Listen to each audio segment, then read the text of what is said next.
Hello there. In the last lecture, we started talking about earthquake response of multi-degree of freedom systems, and I introduced you to two different ways of solving the problem.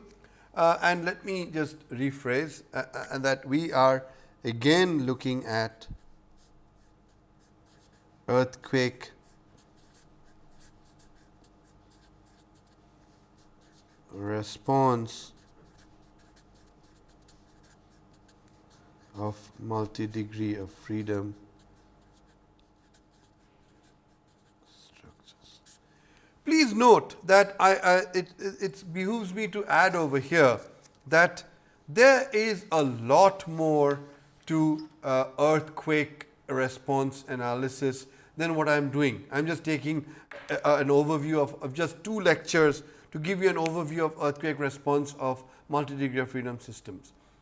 Please note that there is actually a completely separate course available in this particular format, which is known as Introduction to Earthquake Engineering, and that is the course in which you will be given a much more detailed background behind earthquakes, why earthquakes, what are the characteristics of earthquakes, how do we take those, how do we analyze the response to those. Those are things that will be done in earthquake engineering. I am just using earthquake response as really an example, and it's a very important example, because the entire idea of structural dynamics of multi-degree of freedom systems actually came out in structural engineering, actually came out of the need to analyze the earthquake response and wind response of multi-degree of freedom systems of buildings. That is where the entire thing came about. So, I am just utilizing that as an example or to introduce several concepts. And let us now go back and look at something that I discussed last time, but I am going to put it down in a more formal way. The formal way is this, that you are given that if I say I know that my yn of t is equal to ln upon mn into, I will call that now as the single degree of freedom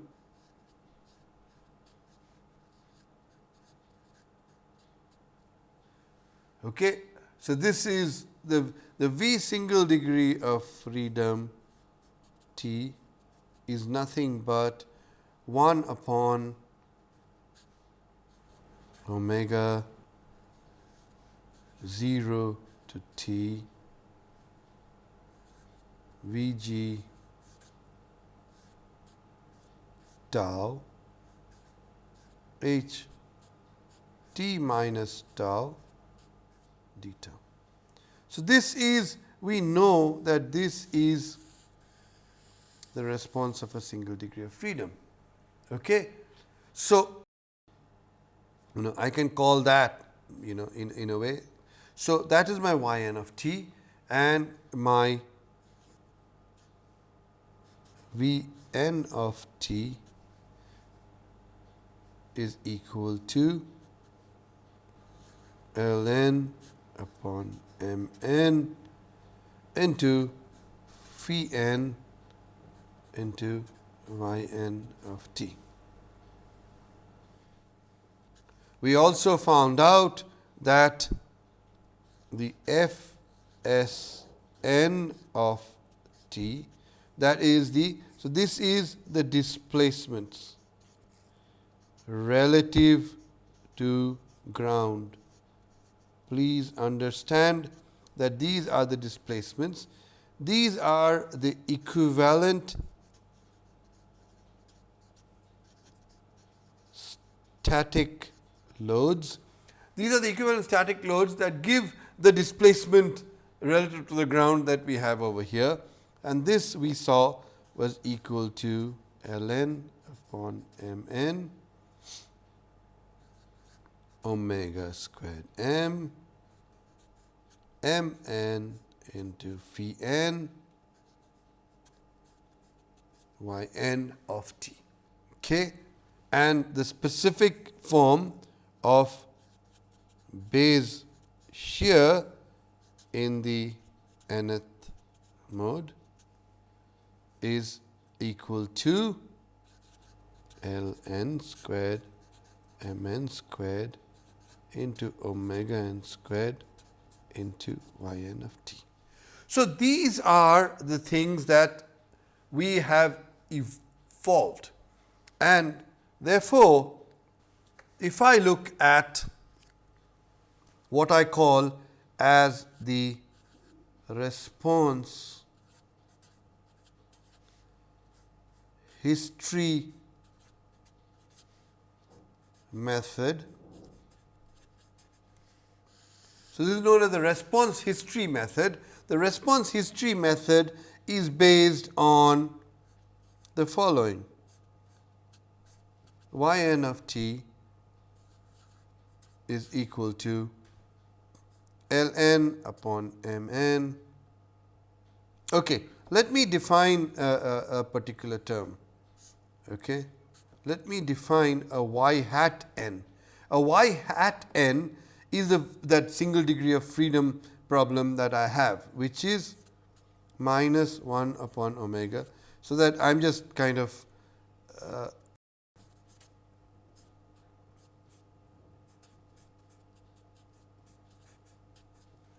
so, what I have is yn of t is equal to ln into y hat of t. Okay. So, then I can say that, look, just like I have this situation where if I take, let us say, V I n, I want to find out the displacement of the ith floor displacement relative to ground. What would that be equal to? Vn of it? It would be equal to ln upon mn into phi n into yn hat into t. Okay, because it is just nothing but phi n into yn of t. So, this is what I get. Okay. Suppose I want to find out base shear, that is equal to V by n of t is equal to ln squared upon mn omega n into yn hat of t.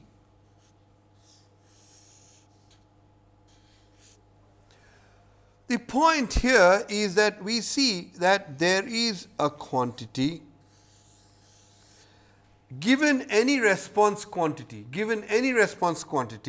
what we get is Rn of t is equal to, I will call that the participation factor into that single degree of freedom response. Okay, where this I will call it as the modal participation factor for R. Note that the modal participation factor depends on which response you are looking at. For example, if I was looking at the ith floor displacement, this is my xi n. If I was looking at the base shear, this is my xi n. For any response quantity, you can actually find out a scalar, okay, which will have ln, mn, well, all kinds of things, depending on, it would definitely have ln upon mn, but it would have other terms also associated with it. It would have definitely ln upon mn, because yn is ln upon mn into y hat. Okay. So, therefore, ln upon mn is always there, but there is other terms. For example, if it is the ith floor displacement, the other term is phi n. Okay. If it is base shear, the other term is ln into omega n squared. Okay. So, that is all. I mean, we can always find out a participation factor. And if you find out the this thing participation factor, then the total response time history is actually by classical mode superposition. This is nothing but mode superposition. So, this in essence is your response history analysis. What do? Well, given a acceleration time history, base acceleration time history, okay, you first find out the yn hat, which is given in this form, okay, or you somehow find out yn hat, which is essentially the single degree of freedom displacement. Okay. Then you want to find out any other quantity. Well, it's always a participation. For any response quantity, find out the participation factor, and this participation factor is independent of the ground motion. It is just a modal participation factor, which depends on ln is nothing but a phi n transpose m into 1, okay, mn, which is phi n transpose m phi n, okay, or it's phi I n or it's omega n. In other words, it's parameters that are given once you know a particular mode, and they are different for different modes. So, your psi n that you have over here, which is the modal participation factor, will be different for different modes and will be different for different response quantities. But anyway, it's a quantity that depends only on modal properties. This depends only on modal properties. Okay? So, this you can always find out given this thing, and you multiply that with the single degree of freedom, and what you have is the modal response, and then you use mode superposition to find out the response time history of that response. This in essence is the background of the response history method. Okay? Now, let us look at the other method that we have looked at, but I want to put down on paper, and that is the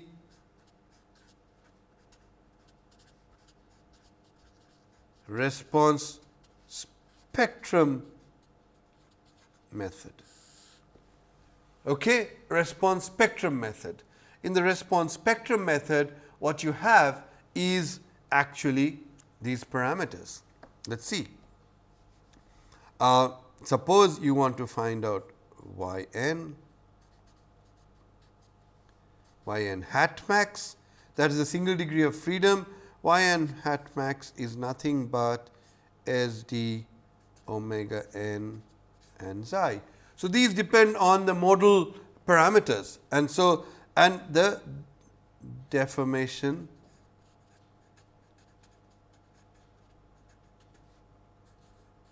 response spectrum. So, yn max is this. So, what is yn max equal to? Yn max is equal to ln upon mn into yn hat max, which is SD omega n xi. So, if I were to look at Vin max, that is the peak displacement at ith floor relative to ground. Please remember that this is always relative to ground. Okay. So, this is going to be equal to ln upon mn into phi in, which is the ith term of the nth mode, into SD omega n xi n. And if I look at the base shear in nth mode, so this is base shear in nth mode, okay, is equal to ln squared upon mn into SA omega n xi, and here now you can't use mode superposition. So, you have to use what are known as modal combination to go from to get V b the peak value of R. So, therefore, even here I can write that R n max is equal to actually xi n into S d omega n. I could do that, right. So, that xi n parameter still remains. So, R b max will be given in terms of R n max, okay, all R n max n going from 1 to n using modal combination rule. Okay. So, this in essence is the response spectrum method, where you are only given the response spectra, displacement spectra, acceleration spectrum. Typically, you are only given acceleration spectrum, but you can always find out displacement spectrum from the pseudo acceleration spectrum. Okay. And the modal combination rules, just again to restate that particular thing, modal combination rules, there are the absolute sum, which is R max is equal to summation n going from 1 to n R n max, and you have the square root of the sum of the squares, where R max is equal to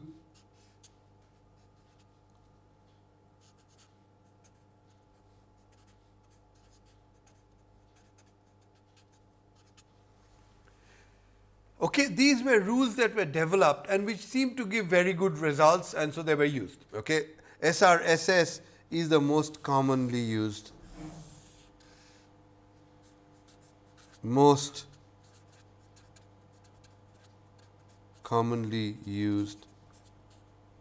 for building frames.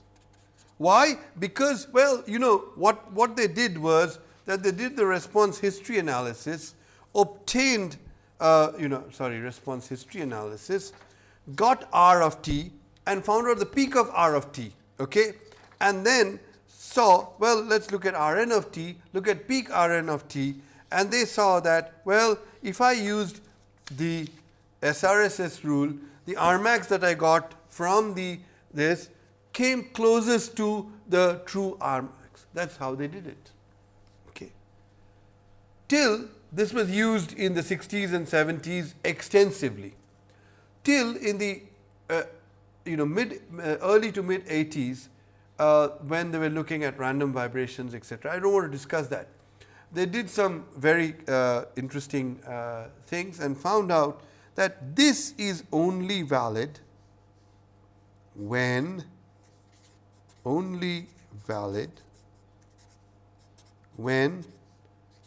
frequencies omega n are well separated. Now, typically, why? See, for frames, the first few modes, which is what is considered, you don't consider all the modes, you actually consider the first few modes. The first few modes in frame structures, the frequencies are well separated. Okay? So, therefore, this was done in a heuristic sense, and when they checked that SRSS worked fine, it was that they used it, this is valid for building frames. So, therefore, it was a self-fulfilling prophecy. Okay? Recently, they have looked at another modal combination rule, I will just lay out the parameters. The parameters, it's called the CQC rule. This is complete quadratic combination,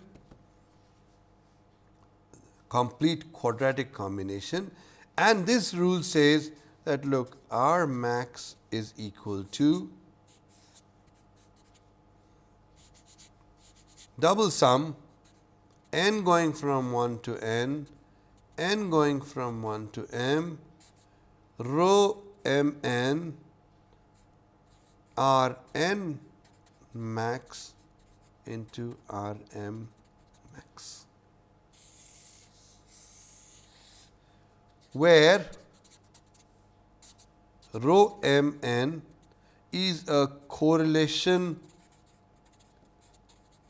factor that is a function of omega n, omega m and xi. Okay, I am not going to give you those values because it is not relevant. It is just that it suffice to say that it depends on omega n, omega m and xi. Now, let us look at this. Suppose in this particular one, okay, I take the situation that rho mn is equal to 1. By the way, correlation, rho mn is equal to 1, it satisfies. Rho mn is equal to 1 when m equal to n. This is a property, because correlation is perfect when you have the same mode. So, this is a property. Okay. Suppose I say now that rho mn is equal to 0 for m not equal to, for all m not equal to n. Let us see what happens. Let us plug it in. I know that rho mn is equal to 1, it is known when n is equal to m.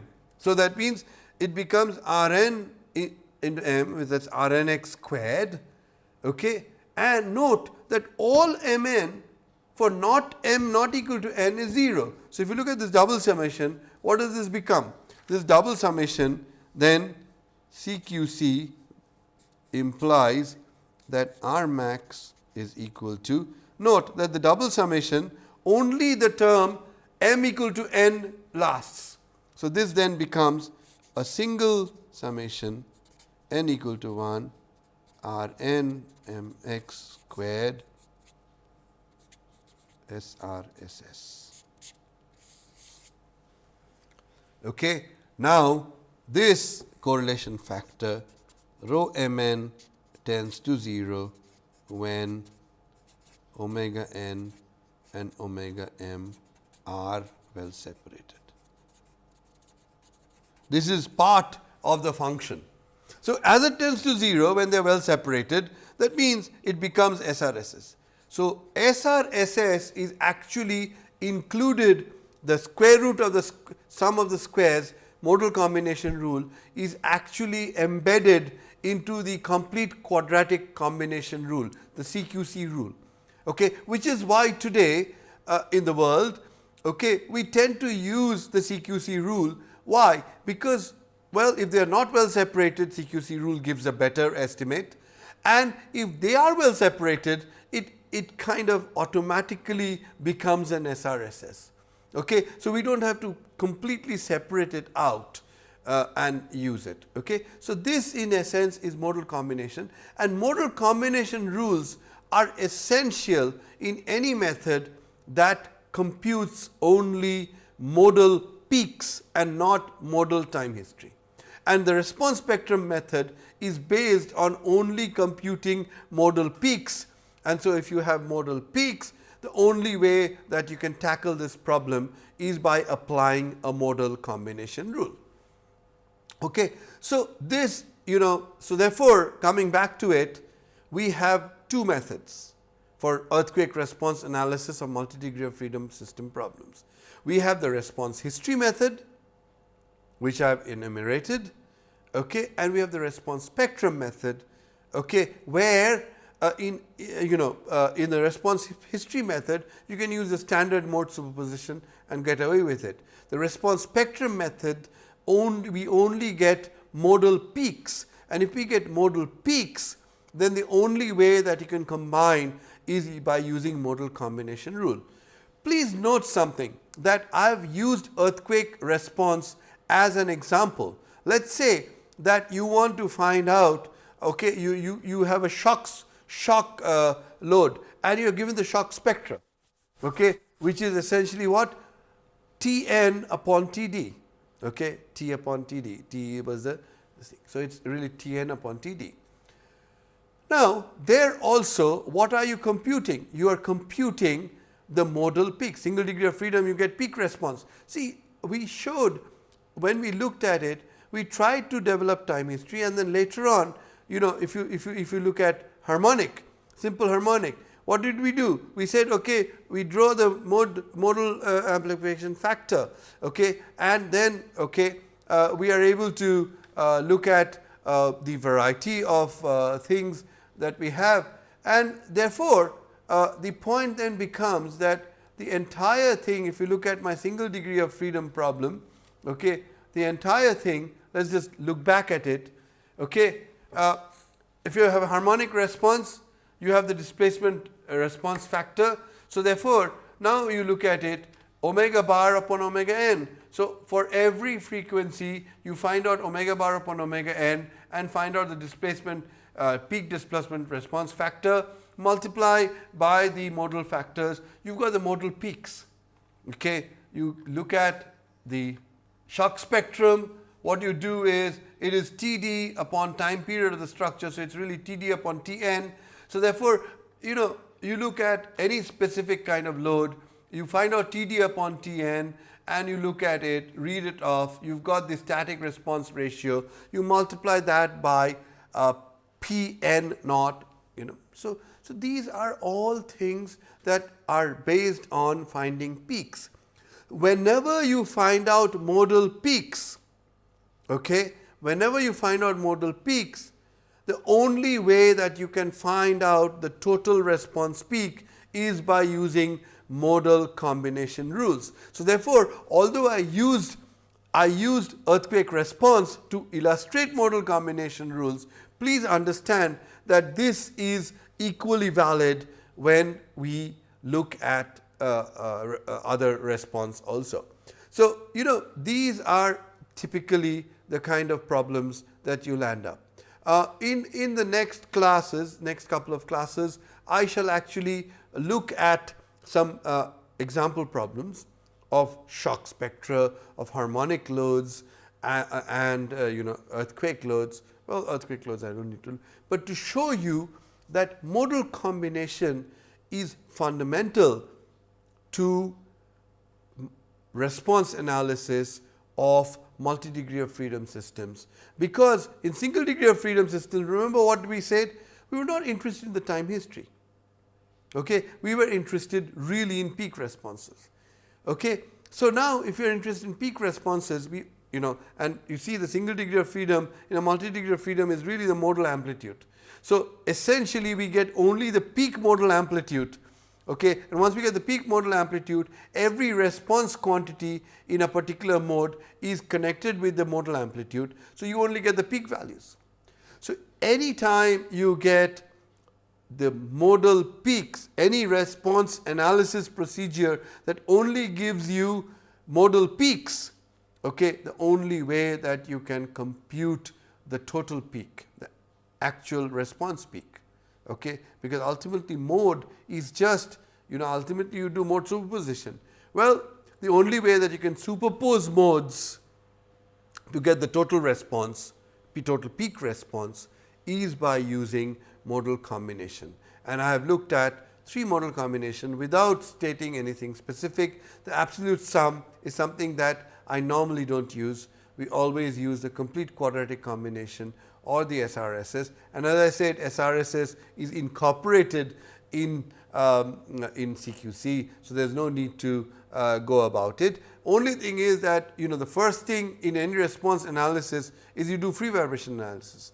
Now, if you see your frequencies are well separated, or at least the frequencies that you need to consider are well separated, then you do not need to look at specifically the problem of using CQC. You just use SRSS, okay, and then go about it. Now, I will remember I had talked about something last time where I had said that maybe how many modes to consider. One of the things of modal superposition is how many modes do I consider.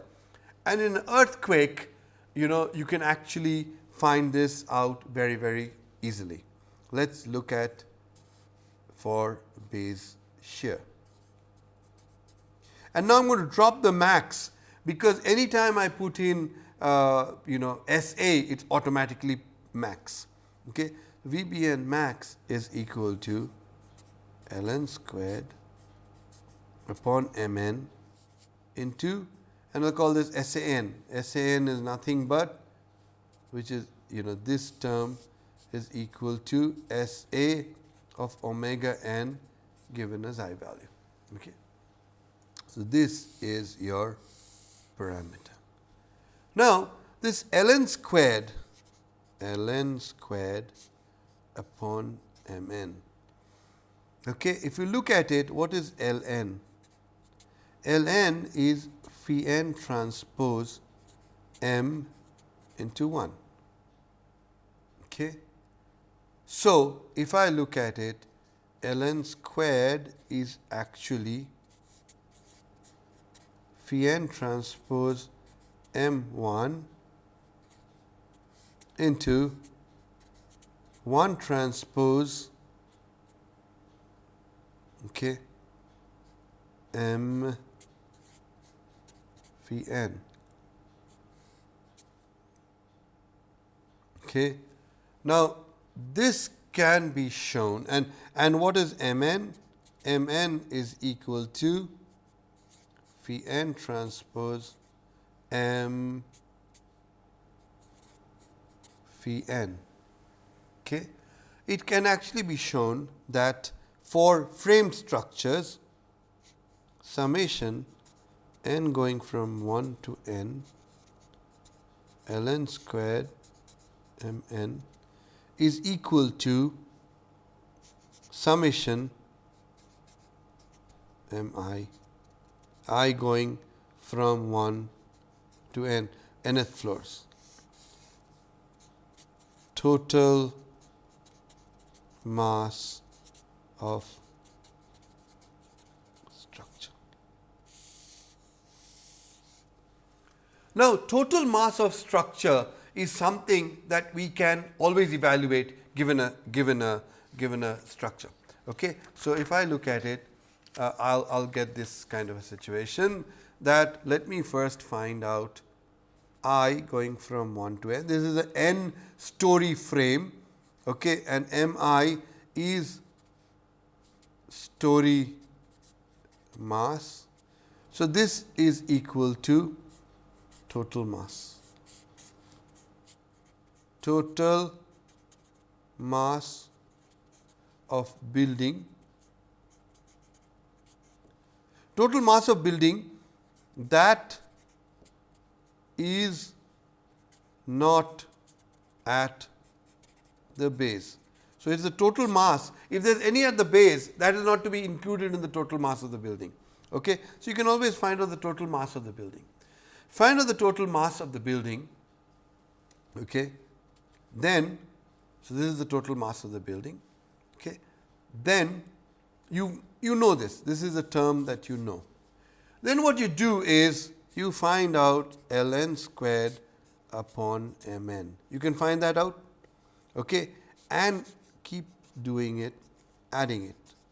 Adding the first mode, the second mode, the third mode, keep adding it.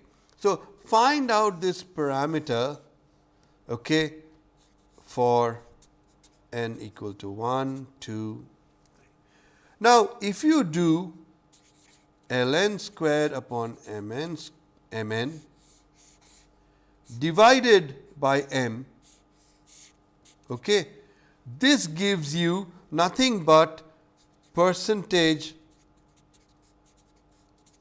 of participating mass in nth mode. Okay. So, now this is the percentage, okay, because this is like, this will become like first mode, okay, is going to be 83%. We say that first mode contains 83% of this. This is actually ln squared upon n squared upon the total mass. That is a factor, that into 100 of course is percentage. Okay. So, this way what happens is, what you do is you find out for each mode, you find out ln squared upon mn upon m. These are quantities that you can find out for each mode. Now, typically the way this goes is that n equal to 1, okay, this value is anywhere from 70 to 90%, depending on how the load is, how the mass is distributed. Okay, that is how it is. N equal to 2, it can be anywhere from 5 to 20%. N equal to 3, it keeps going down. It will be anywhere from 1, 2 to about 5%. Okay, it keeps going as you go further and further. So, what you do is you add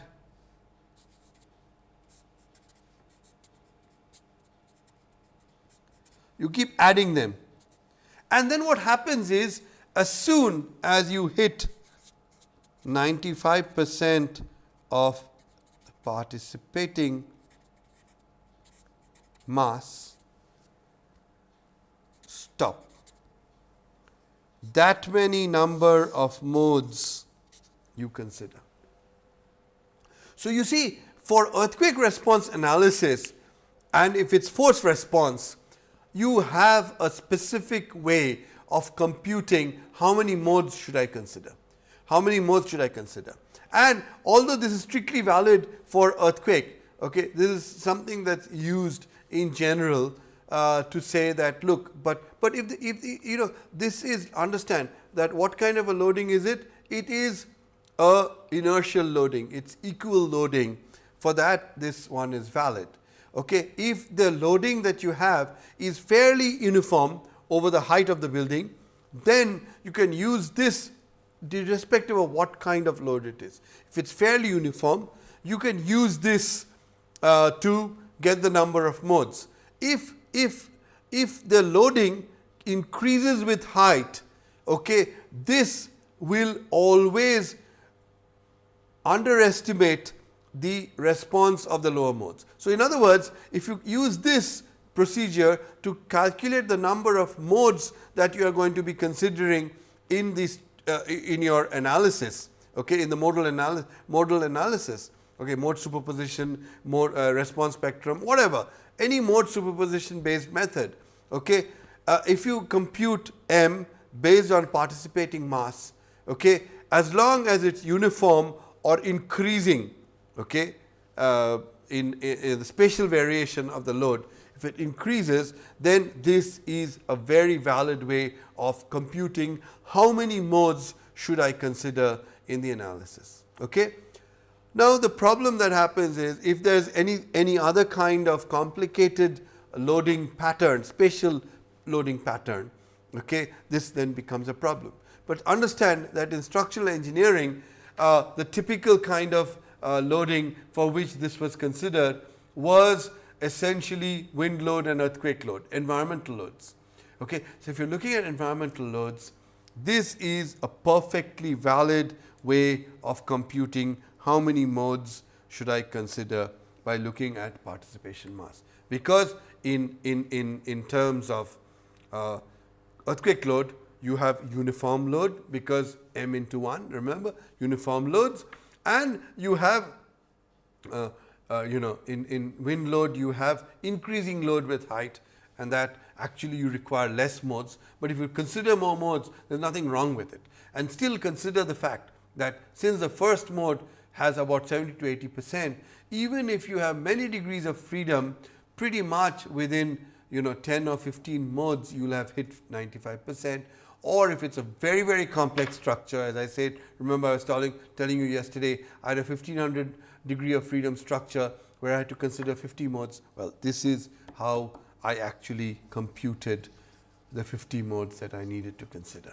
Okay. This is almost incorporated in a lot of codes which say that these are the number of modes that you consider. Okay. So, this in a sense gives you an overview of what you have to do for modal combination. How many modes do you consider? Okay, how do you combine when you have modal peaks? How do you combine those? So, in a sense, although I illustrated all of this using earthquake, but I did not go too much in detail into the earthquake, excepting to identify that there are two methods, response history and response spectrum. But then you see, response spectrum method essentially led me to modal combination rules, and the modal combination rules are really valid for all kinds of loads that you have, and these are the kinds of things that you have. So, this in a sense gives you an overview of response analysis for multi-degree of freedom problems. Okay, with I used as an example the earthquake response as an example. Please note that I have not, earthquake response does not end here. There are many other aspects that are to be included into earthquake analysis, and as I said, that is best covered. This is a structural dynamics course, so I do not give overemphasis on earthquake.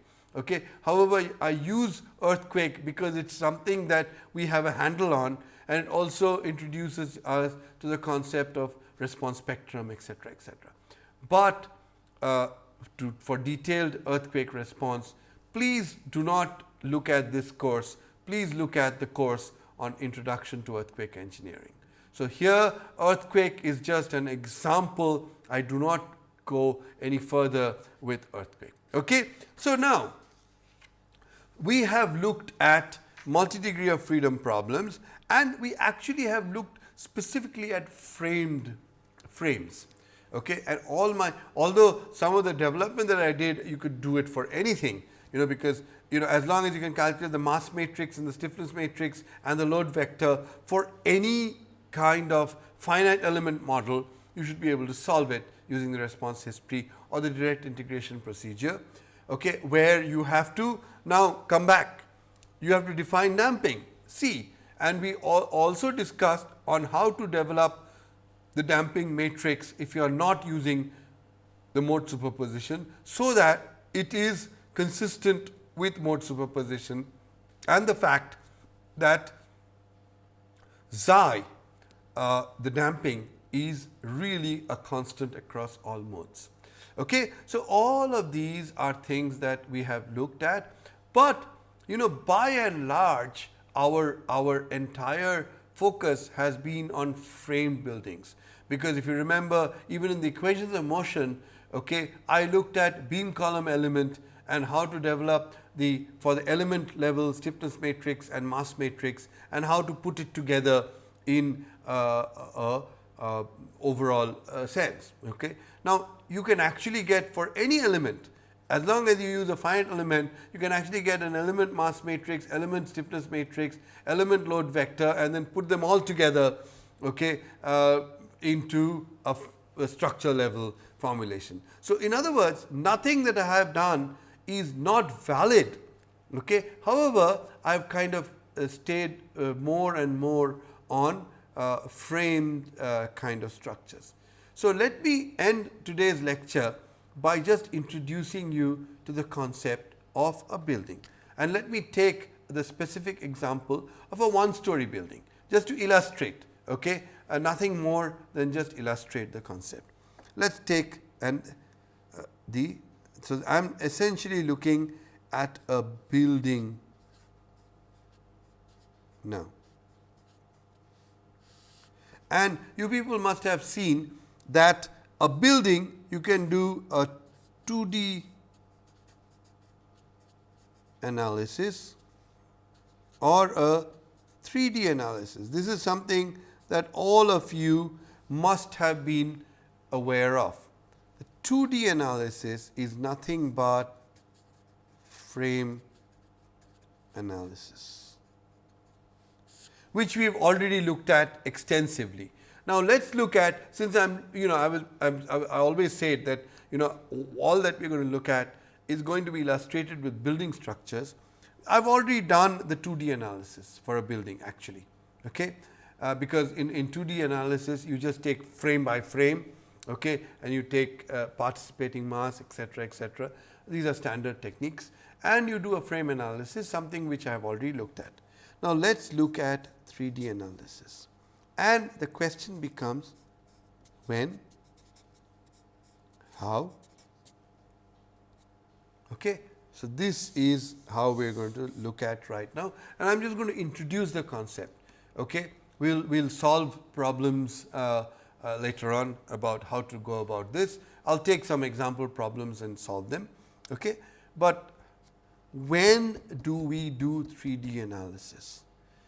When we do 3D analysis is typically a situation where you have a building, and I am going to just look at the plan of the building. Okay. Now, the plan, okay, let us just look at, I am going to look at a very regular kind of building which has its x and y. These are the principal axes,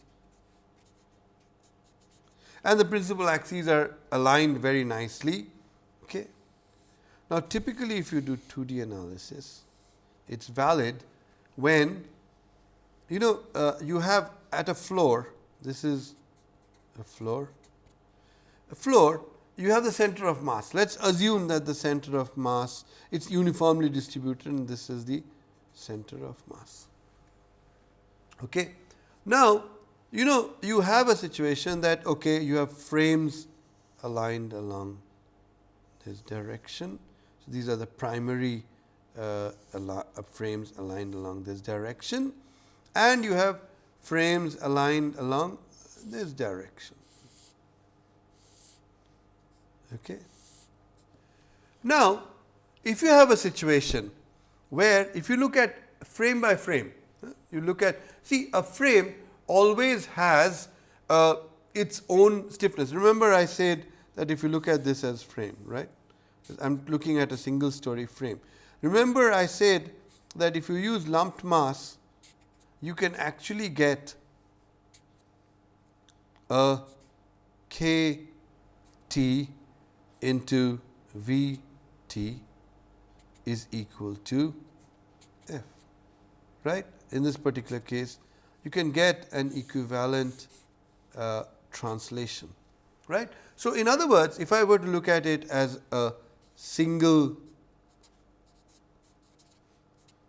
story building, each frame in each direction has its, so I will have KT xi and KT yi, which is the translational stiffness in each direction.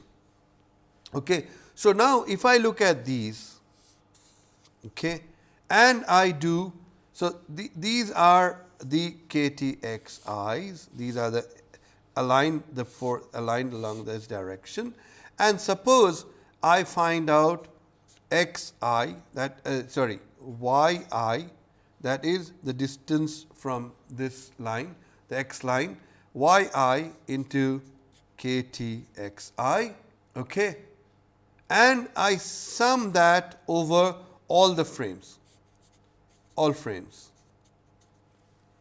Okay. So, in other words, this would be positive yi, this would be negative yi. I can find that all frames. Okay. If that is equal to 0, then I know that this is for the y direction frames, this is where the center of stiffness lies, because this defines the center of stiffness. Similarly, if I do xi kti and sum it over all the frames in the y direction, okay, then, and if this comes out to be 0, I know that this is along this. So, if it's along this and it's along this, the center of stiffness is, so center of mass and center of stiffness coincide. If they coincide, 2D analysis. If they do not coincide, 3D analysis. Okay? So, if they coincide, 2D analysis is perfectly valid. So, this is very easy, right? So, you can find this out. I am talking about a single story building now, okay? And you can find this, these xi, so xi's are positive in this direction, negative in this direction. So, you find out, and if they act up to 0, then the center of stiffness is where it is. And actually, if they are not 0, you can divide them by summation kt xi, and it will give you the position along the y axis where the center of stiffness is. And by this also, you, by dividing by summation kty, you can find out the position of center, and you can actually find out the center of stiffness. If the center of stiffness does not coincide with the center of mass, you have to do a 3D analysis. Why? Because I will just describe this right now. I will come back to this in the next lecture. Because the lateral displacements and the torsional displacement, in other words, rotation of the slab, these are coupled with each other. So, there is lateral torsional coupling. If there is lateral torsional coupling, you cannot do a 2D analysis. 2D analysis will give you unconservative forces.